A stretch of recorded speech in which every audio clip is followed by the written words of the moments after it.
आपको लगे कि मेरी जिंदगी बड़ी दुखमय है, बड़ी कष्टमय है, बहुत तकलीफ चल रही है, किसी वृक्ष के नीचे, किसी गमले में या अपने घर में पार्थिव लिंग का निर्माण, पार्थिव और पार्थिव लिंग का निर्माण कर 5 बेलपत्र शंकर भगवान पर उनकी 5 लड़कियों का नाम लेकर समर्पित करो। जया, विषहरा, श्यामली बारी, दौतली, देव, 5 बेटियों का नाम लेकर 5 बेलपत्र समर्पित कर हाथ में 2 लोटा जल लेकर शिव जी पर एक साथ धीरे धीरे धार लगाइए और एक घी का दीपक लगाकर प्रार्थना कर 5 बेलपत्र उठाकर अपने घर में लेकर आ जाइए। 2.5 महीने, ज्यादा से ज्यादा हम बोल रहे हैं 2.5 महीने, पर विश्वास करता है कि 15 दिन में वो दुख मिटेगा ही, वो तकलीफ कटेगी, वो कष्ट मिटेगा। और अमलेश्वर की पवित्र भूमि से आप भी एक बात लेकर जाना, जब तुमको लगे कि मेरी जिंदगी बड़ी कष्ट में चल रही है, बहुत दुख का जीवन चल रहा है, बहुत तकलीफ चल रही है, बहुत तकलीफ,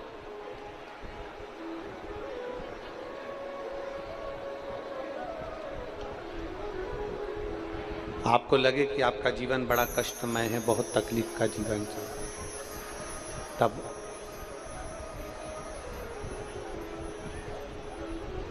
अपने घर के बाहर कोई गमला हो, कोई स्थान हो, कोई पेड़ वृक्ष हो, उसकी मिट्टी को शिवलिंग के रूप में निर्मित करो। शिव जी की 5 बेटियां, आप भी हमारे साथ बोलेंगे, जया, विषहरा, श्यामली बारी, दौतली, देव। शंकर जी की 5 बेटियों का नाम लेते जाना है।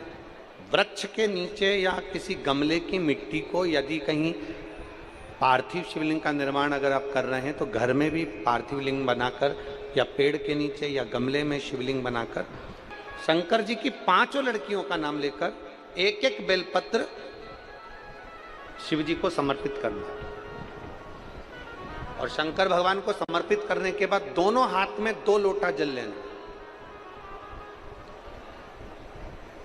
जैसे कावड़ का जल चढ़ता है ना, कावड़ का जल कैसे चढ़ाते हैं, दोनों हाथ में पात्र लेकर एक साथ धार लगाते हैं,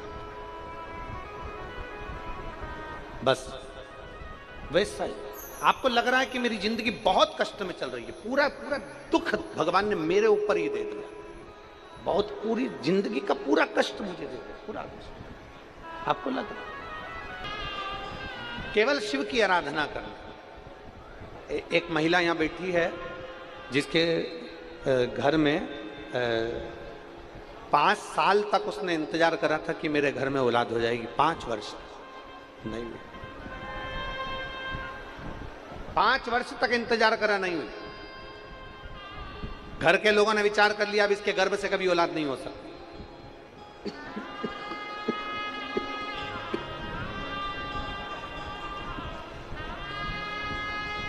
घर के लोगों ने विचार करा कि इसके गर्भ से संतान नहीं हो सकती। ना जाने कितनी कितनी जगह से गोदी भरवा ली, 6 साल निकल गए, 7 साल निकल गए, 8 साल निकल गए, पर औलाद नहीं। अब आखिरी में सबने छोड़ दिया कि ये तो संतान दे ही नहीं सकते, बुद्धि बिगड़ गई। घर के लोगों ने भी विचार कर लिया कि रखने से फायदा क्या, औलाद का सुखी। 9 साल निकल गए, औलाद नहीं हुई, 10 साल निकल गए, 11 साल निकल गए, 12 साल निकल गए, 13 साल निकल गए, 14 साल निकल गए, 15 साल निकल गए, 16 साल निकल गए, संतान नहीं हुई। 17 साल निकल गए, संतान नहीं हुई। 18 साल निकल गए, संतान नहीं हुई। 19वां वर्ष आया और इसने गुड़ियारी की पंडाल में बैठकर, गुड़ियारी में जब कथा हुई, गुड़ियारी के पंडाल में बैठकर कथा सुनकर बाबा की रच को अपने पेट पर लगाकर खाकर विनती करी, बाबा कुछ भी करो, अब मेरे घर में औलाद तुम ही दे सकते हो, तुम।